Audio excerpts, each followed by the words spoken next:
Día en AM 530. 20 años. Somos radio. Somos comunidad. El sabor que te acompaña es Café Bantú. El aroma en la mañana de Café Bantú. Bantú. ¿Qué tal? Comprensión de texto y contexto. Vuelve Contraeditorial. Un límite al discurso dominante. Dirigen Roberto Caballero y Gustavo Cirelli. La voz de la resistencia en medio del silencio la encontrás en www.contraeditorial.com. Comunidad Lomas Segura. Descarga la app Seguridad Lomas desde tu teléfono y activa una alerta en caso de emergencia. Municipio de Lomas de Zamora. Gobierno de la comunidad. Intendente Federico Otermín.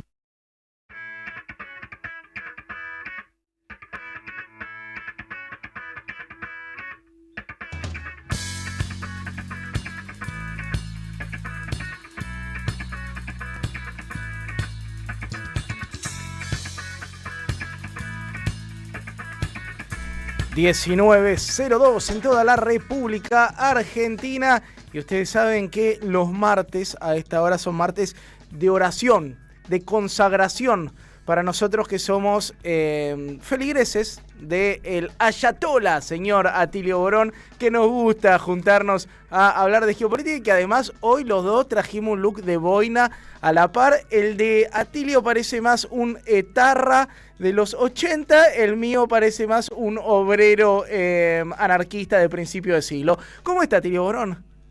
¿Qué tal, Jair? Buenas tardes a todas y todos. Muy bien ahí, porque está muy frío, entonces bueno, sí, hay que cuidar un poquitito que no se congelen las ideas, porque si no uno empieza a repetir cosas sin repensarlas, ¿verdad? Totalmente. ¿Cómo andan? Bien, yo, mira, te digo cómo ando con la página de la Organización Nacional de Procesos Electorales de Perú y el botón de actualizar. Hace 10 minutos estábamos 38.000 votos arriba, ahora estamos 42.000 votos arriba. Roberto Sánchez sobre Keiko Fujimori. Contame esto, este final es de película. Bueno, mirá, sí, fíjate vos que hubo varias cosas, ¿no es cierto? Primero, va a ser una elección recontra reñida, como han sido todas las últimas elecciones, sobre todo las dos anteriores en el Perú, y bueno, y esta no es la excepción, ¿verdad?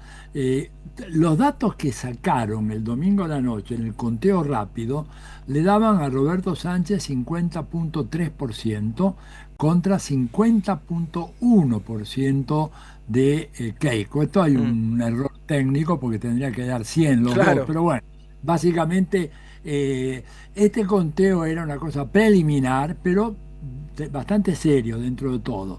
Ahora, incluía también, y esto es lo interesante, las mesas en el extranjero, pero que siempre suele ser un elemento que termina votando preferentemente a favor de la derecha o de las fuerzas del establishment. Desgraciadamente, la gente que tiene que emigrar del Perú a causa de las políticas de la derecha, cuando se instalan en otros países, votan por la derecha. Increíble. ¿No es cierto?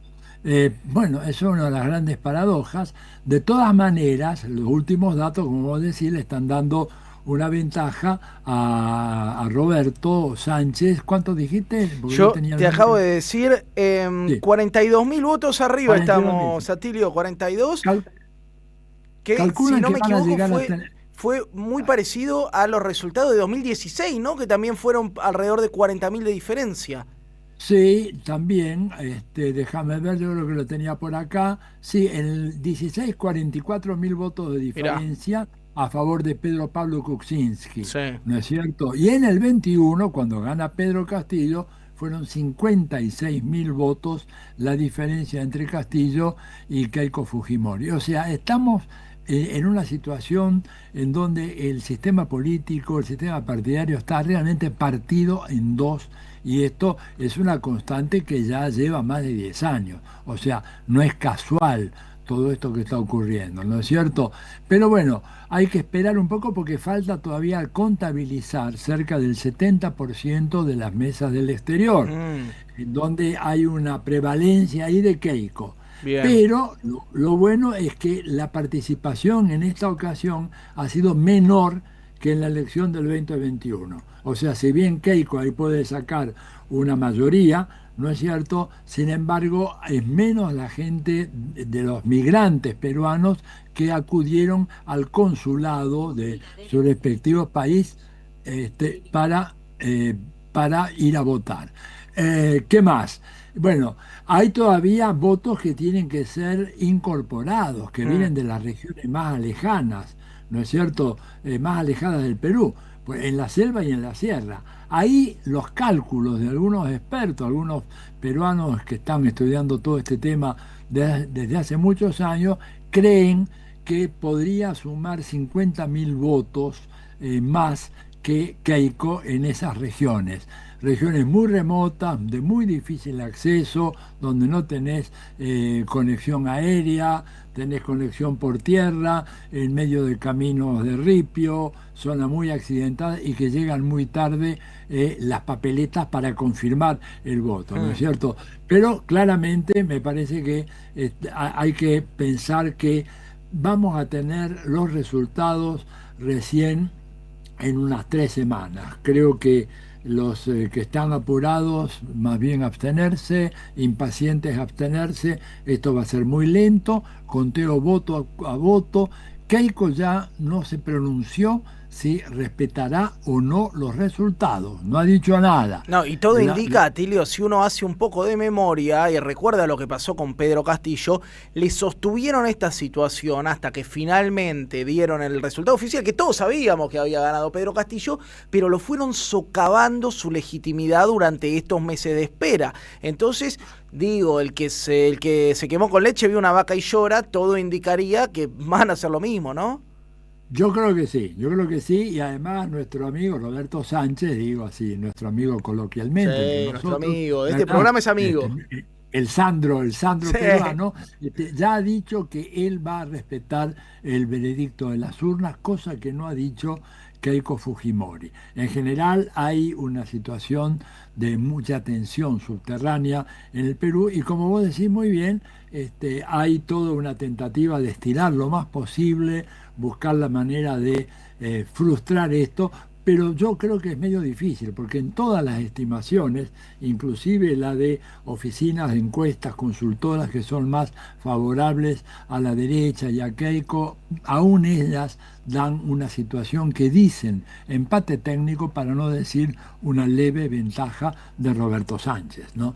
Es decir, bueno, así estamos ahora, pero como vos decís bien, hay que darle F5 a cada rato a la Oficina Nacional Electoral del Perú para ver cómo va evolucionando, pero los resultados definitivos los tendremos en 3 semanas. Sería importantísima la victoria de Roberto Sánchez, importantísima. Más allá de que después, Jair, hay que plantearse las condiciones de gobernabilidad que va a tener. Claro, con un Senado en contra, con diputados en contra, con una oposición que no le reconoce el triunfo y además... No. Viste, vos nombrabas a Pedro Pablo Kuczynski, que me parece un buen caso para pensar el Perú, porque el tipo ganó siendo un tipo de centro derecha, liberal, semiconservador, violinista, primo de Godard, que vivía en la zona más, se llama San Isidro, casualmente la zona más coqueta de Lima, y al tipo igual lo metieron en cana. No tenés que ser un izquierdista radical bajado del monte para que las clases dominantes te disciplinen.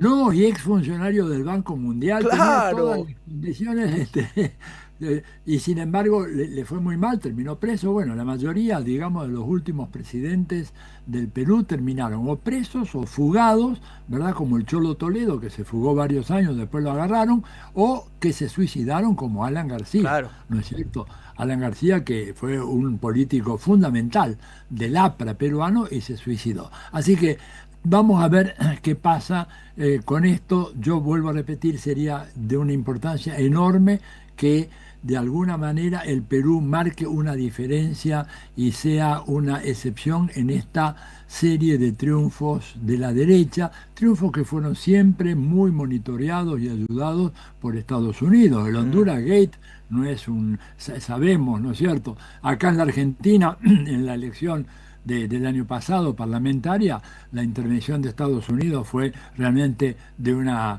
desfachatez extraordinaria, con esos 20.000 millones de dólares que le dieron de golpe, le prestaron al gobierno para equiparar las cuentas. Intervinieron también en Honduras, intervinieron en las elecciones del Ecuador, están interviniendo en Colombia. Entonces ahí el otro gran, si se llega a ganar en Perú y se logra revertir la situación en Colombia, que yo digo no hay que descartarla, no hay que descartarla. Es un espaldarazo, lo de Perú por lo menos es un granito de optimismo, ¿no? Sí, sí, absolutamente, absolutamente. Y bueno, Roberto Sánchez es un personaje que tiene más muñeca política que la que tenía Pedro Castillo, que era un profesor, digamos, un maestro de escuela primaria, en una de las zonas más atrasadas del norte de Perú, en Cajamarca, en lo más profundo de la sierra peruana, un hombre de buenas condiciones morales, personales, etcétera, pero que evidentemente no estaba acostumbrado a lidiar con esos animales políticos que tenemos nosotros en América Latina, la derecha, que son capaces de hacer cualquier cosa, ¿verdad? Así que yo espero que eso se consolide. Habrá que tener paciencia, ¿no es cierto?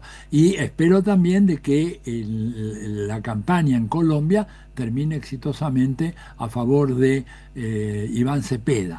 Se cometieron errores ya ir en la campaña. A ver, con esto. Por ejemplo, ¿qué evaluás? ¿Qué evaluás de esa primera ronda que uno también la ve críticamente? Digo, a la distancia es muy fácil criticar, ¿no? Pero que decís, el tipo tuvo una gestión bastante ordenada, el primer candidato de izquierda, tiene cosas para mostrar, subió el salario, tocó un poco la salud, tocó un poco las pensiones, digo, no iba a ser la revolución en 3 años, pero tiene lo que mostrar.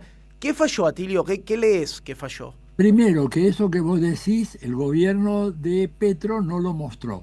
O sea, aparecen algunas encuestas ahora que demuestran que poca gente se enteró de que Petro había duplicado el salario mínimo que estaba congelado en Colombia desde hace no sé cuántos años.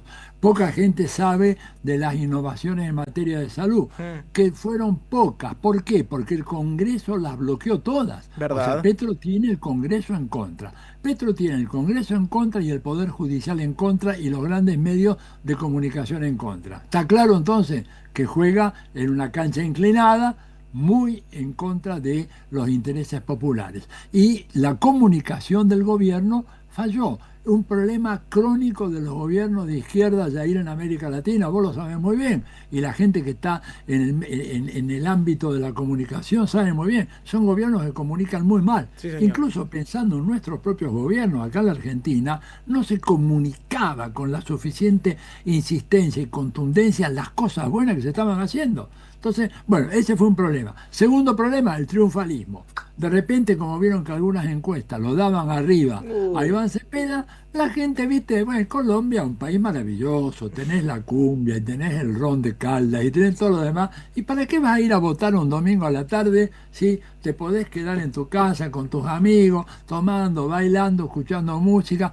Gente que no fue a votar, sobre todo jóvenes, ¿no es cierto? Que no acudieron. Y ahora, bueno, redoblaron la campaña para incorporar, digamos, de una manera muy clara a la juventud en esta segunda vuelta que va a tener lugar no el próximo domingo, sino subsiguiente. Y después la otra cosa, que el discurso estuvo muy orientado hacia la mujer de los pueblos originarios, lo cual está muy bien, pero en desmedro de la mujer pobre, la mujer popular urbana, claro, para el cual prácticamente no había ningún mensaje.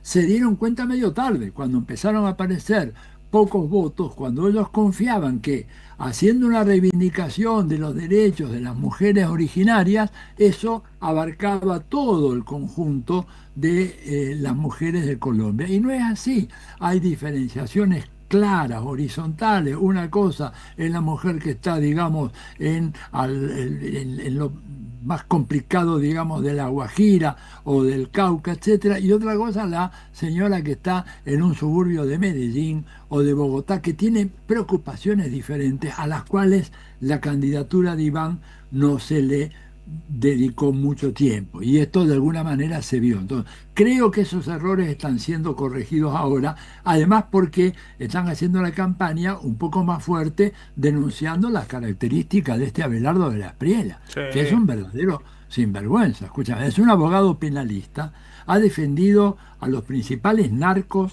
de Colombia. Bueno, ya sé que la gente me va a decir, bueno, todos tienen derecho a una defensa, está bien, pero este se exageró, digamos, en su pasión por defender a los narcos, defendió también a 2 o 3 estafadores muy importantes en Colombia, y además, para colmo, después los estafó a aquellos que fueron sus clientes, sí, ¿no es cierto? Por lo cual tuvo algunos problemas de salud, tuvo que salir, esconderse, etcétera. Y además es un tipo profundamente homofóbico, profundamente misógino y un hombre violento, un tipo golpeador. Entonces ahora están acusándolo de eso, diciendo, quieren un personaje violento, intolerante a la presidencia de Colombia. Fíjate que una de las propuestas más socorridas por de la Espriella es decir, que va a construir 10 megacárceles siguiendo el modelo de Nayib Bukele en Ecuador, en El Salvador. O sea, como si la problemática social tremenda que tiene Colombia, un país con 8 millones de desplazados, ya que vienen de la época de Uribe, y los problemas sociales que todo esto origina, los puede resolver con megacárceles al estilo del Salvador. Entonces me parece que esta reorientación de la campaña, yo creo que debería dar un buen resultado, y bueno, si tenemos los astros que se alinean de la manera correcta, podemos incorporar Perú y mantener a Colombia en la lista de los países que de alguna manera tratan de hacer algo diferente a lo que dicta el imperialismo. No mucho, sí, desgraciadamente, uno quisiera que fuera más, pero bueno, hay que tener en contexto, Jair, también, que en octubre se vienen las elecciones para Lula en Brasil. Sí, importantes. Y de Colombia te sumo 2 elementos más que me parece que están buenos, Atilio. Uno tiene que ver con la diferenciación entre Bogotá y Medellín, ¿no? Que muchas veces la hablamos, el eje cafetero Antioquia como cuna conservadora, y Bogotá, digo, cuando hablabas de las mujeres urbanas, también para pensar una mujer más progre, quizá un electorado un poco más ligado a la centroizquierda, a la izquierda, y lo otro es que es un país difícil de comprender. Me acuerdo del referéndum después de un largo proceso por la paz, en donde perdió la paz, y uno decía, vieja, vos podés ser de derecha, de izquierda, lo que quieras, pero ¿cómo vas a ir a votar a una elección y decir no a la paz? Bueno, así todo tiene sus explicaciones, por supuesto, políticas, sociológicas, pero un país complejo para pensarlo políticamente.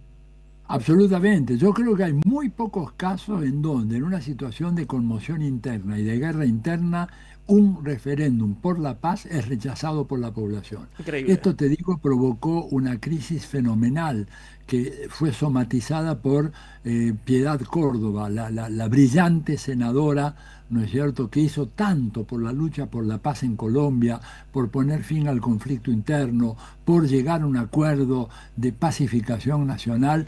Piedad, me acuerdo, que participó activísimamente en esa campaña, y ella juraba que esta vez el pueblo colombiano no la iba a defraudar, y sin embargo la defraudó. O sea, ¿por qué? Porque el aparato publicitario que maneja la derecha, el uribismo en todas sus variantes, ¿verdad? Porque al fin y al cabo, tanto Paloma Valencia como de la Espriella son variantes del uribismo, un poco más radicales en un caso y menos en otro. Un dato alentador, digamos, a favor de Iván Cepeda, es que el vice de Paloma Valencia, ¿no es cierto?, que creo que se llama Ibáñez o algo así, lo tenés ahí a mano, por ahí, se me fue en este momento, es un hombre que dijo Juan Daniel Oviedo se llamaba. Oviedo. Juan Daniel Oviedo, gracias. Oviedo dijo que no se puede votar por de la Espriella porque es un homofóbico, un golpeador, etc. Oviedo es gay y trató de hacer un programa de reivindicación de los derechos de las minorías sexuales, etc. Y esa parte de la derecha que votó por Paloma Valencia, probablemente un sector de esa parte pueda votar por Iván Cepeda simplemente por rechazo de lo que podría ser el triunfo de este homofóbico radical y violento que es Abelardo de la Espriella. Así que bueno, en América Latina por ahora ese es el panorama. Hay, si querés, algunas otras noticias interesantes. Dale, ¿en dónde pones la lupa?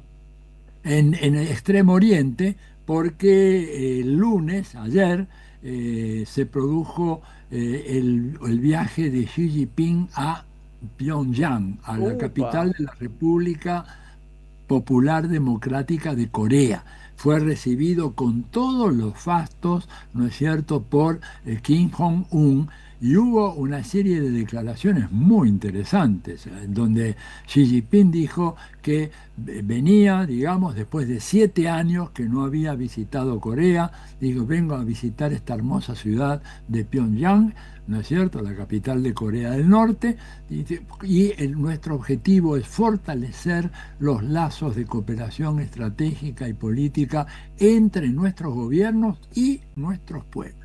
Y todo esto en un contexto, Jair, que poco ha sido reflejado en la prensa, que el Kim Jong-un, que es el líder de Corea del Norte, que es un tipo con una formación intelectual muy importante. Muchas veces lo miran por encima. Acá yo veo políticos que ni siquiera saben hablar castellano, lo miran por encima. Este es un tipo que maneja 3 idiomas. Fue educado en una de las mejores escuelas de Suiza, enviado por su padre, y habla fluidamente varios idiomas aparte del coreano, y tiene una formación intelectual.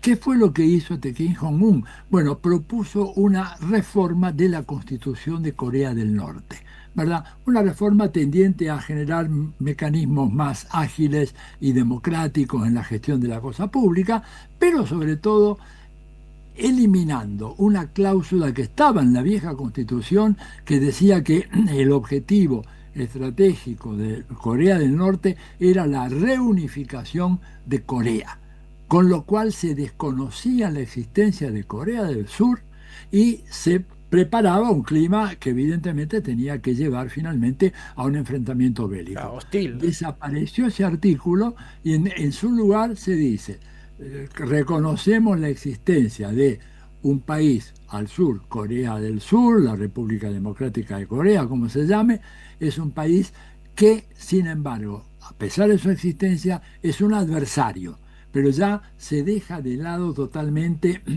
la retórica de la unificación de Corea, que sabían ellos muy bien que era un punto sumamente sensitivo y que no iba a poder pasar sin que hubiera una situación bélica muy, muy tremenda. Así que ese dato de alguna manera reacomoda muy bien el tablero en extremo oriental, ¿verdad? Y plantea una lección que es importante, Jair.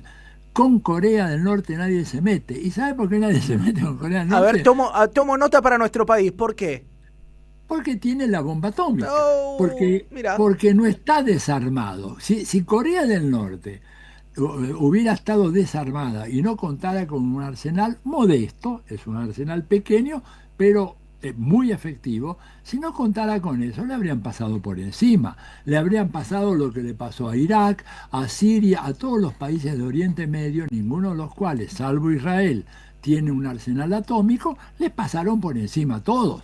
Esta es la dura lección de la política internacional, que si vos tenés el arsenal nuclear, te respetan. Si vos no lo tenés, te invaden, te bombardean, te hacen cualquier cosa. Entonces, bueno, ahí hay un dato muy significativo para el equilibrio, entonces, geopolítico, en donde China está cumpliendo, para variar, un papel de enorme significación, una diplomacia que hace pocos aspavientos, pero que es muy eficaz. Habla despacito, no tiene gestos ampulosos, pero es tremendamente eficaz. Bueno, y Estados Unidos lo está demostrando, ¿no es cierto? Tremendo. La otra vez leía, Atilio, no, nos quedan pocos minutos, quizá otro día podemos hasta centrarnos en eso, en la relación entre China y África y la proyección de África para los próximos años. Las grandes megalópolis de este mundo van a ser Lagos, Kinshasa, Addis Abeba, y el rol que, como muy bien, lo estaba escrito en tus palabras el artículo, con perfil bajo, hablando despacito, sin levantar la perdiz, China viene haciendo un trabajo estratégico en el control de rutas comerciales y en la apuesta a tener una presencia de inversión ahí. Ojo, también con su forma de colonialismo, ¿no? No hay duda, pero que no es lo mismo que la historia imperial de Europa y Estados Unidos. Yo estoy de acuerdo, pero saca la palabra colonialismo, te Dale. lo digo modestamente, porque realmente es una relación comercial en donde, como dicen los chinos, es ganar, ganar. O sea, estos países africanos que recibieron esas grandes inversiones, bueno, hoy en día tienen carreteras que ninguna potencia colonial se las construyó, y Claro. los chinos las construyeron. A eso no le podemos llamar relación colonial. Sí, una cosita y un chivo. El Dale, chivo de obvio. mañana, creo que te lo mandé. Sí, ya se lo paso a los compañeros para que podamos, mientras me lo comentás, lo ponemos al aire. Bueno, sí, es toda una presentación que se hace sobre el tema de la geopolítica y el impacto sobre el tema de la salud. Gente puede decir, "Oye, pero ¿qué tiene que ver la geopolítica con la salud?" Te digo lo siguiente, un dato contundente. Producto del bloqueo de Estados Unidos a la isla de Cuba, un bloqueo integral como nunca hubo. El actual es algo que va más allá de todos los jamás registrados. Por ejemplo, la tasa de mortalidad infantil de Cuba, que era de las más bajas del mundo, estaba en el 4 por 1000 nacidos vivos, se fue a casi 9 por 1000 nacidos vivos. Pa, y el lo doble. que te dice, al más del doble. Pa. Un centro de pensamiento norteamericano como el Centro de la Economic Policy Research, con base en Washington, dice que eso es debido a la falta de insumos producidos por el bloqueo. Por lo tanto, la geopolítica no es solamente un tema de tanques, de aviones, de submarinos, tema que afecta a la salud en el elemento más fundamental, que es la tasa de natalidad infantil, de mortalidad infantil, como se ha visto ahí. Y el último dato, y te dejo, le va muy mal al amigo Donald Trump. ¿Qué Muy, pasó? muy mal. ¿Cómo? Pero si él se llevaba puesto el mundo por delante. No, escuchame, está ¿No? con un problema muy serio. Tiene 36% apenas de aprobación. Uf, está como en Milei. esas encuestas. Exactamente, te das cuenta. Y él, que se burlaba de Joe Biden, que evidentemente no es santo de mi devoción, ninguno de ellos, por supuesto, pero Biden estaba en 40 a esta altura de su gestión. Ni te digo aquel gran ejecutante del saxofono como era Bill Clinton. El visitante de la isla de Epstein, ¿no? El socio vitalicio de la isla de Epstein. Socio vitalicio que se mandó unas cuantas mismo ahí en la oficina Obama, no hablemos del caso Levitsky y todo lo demás, pero ¿sabés cuál era la tasa de aprobación de Clinton? 66%, o sea, 30 puntos más que Donald Trump. Trump está en problemas muy graves, muy graves, está perdiendo la guerra en Irán, ya es un consenso amplio dentro de Estados Unidos, que sí, tiró muchas bombas, destruyó muchos puentes, todo lo demás, pero resulta que los iraníes están con el control del estrecho de Hormuz, manejan el tema del petróleo, siguen exportando, la inflación se nos viene encima y Trump está pagando un precio muy caro por todo eso. Así que bueno, esto sería el panorama de las noticias de la situación internacional por el día de hoy. ¿No es espectacular, Atilio. Me leí la Encarta en media hora con vos. Un atlas, el señor Atilio Borón. Escuchame, ahora en pantalla vamos a poner la invitación para la charla que van a estar teniendo mañana, que entiendo que se llama Derecho a la Salud y Lucha decolonial, y una mesa de geopolítica y salud del caso Venezuela. ¿Qué es eso, Atilio? Bueno, es una iniciativa que estamos haciendo a partir del CICOP y varias otras organizaciones, porque Venezuela está recorriendo ese camino de bloqueo que ha creado tantos problemas en Cuba y que ahora están ellos enfrentando una situación igual. Y toda la idea es dar ese apoyo a ese pueblo para que pueda resistir el feroz ataque que ha sido sometido a Venezuela desde el 3 de enero y toda una situación muy fluida que en cualquier momento, creo yo, puede llegar a producir algunas novedades completamente inesperadas para el imperio, ¿verdad? Porque hay mucho malestar abajo con la prepotencia con la cual Estados Unidos se ha instalado prácticamente en Venezuela. Y eso, evidentemente, hay un pueblo chavista que está empezando a mirar con muy malos ojos esta situación, y yo no descarto que podamos tener algunas novedades importantes en las próximas semanas. Opa, bueno, toda la información de lo que pasa en Venezuela con un tipo que bastante sabe de lo que sucede en Venezuela, como Atilio Borón. Va a estar también Mario Rovere, Nuria Giniger, Oscar Laborde, Marcela Velardo. Esto es mañana a las 17 horas en el CCC, en el Centro Centro Cultural de la Cooperación, la mayoría que vive en Cava lo conoce, Avenida Corrientes 1543, después salís de ahí y te comes una pizza en alguna de esas gloriosas pizzerías. Atilio, querido, muchísimas gracias. A veces me siento un boludo, después pienso que comparto un programa con Atilio Borón y me sube la autoestima. Gracias, Atilio. Bueno, un abrazo enorme para vos y toda la audiencia. Abrazo chau, chau. grande, 19:31. Nosotros nos vamos a una tanda. Cuando volvemos le damos F5 a ver cómo viene Sandro del Altiplano y seguimos charlando de toda la información del día. Chao. La soledad es un amigo que no está. Pero hay una radio que nunca se apaga. Nunca de morir.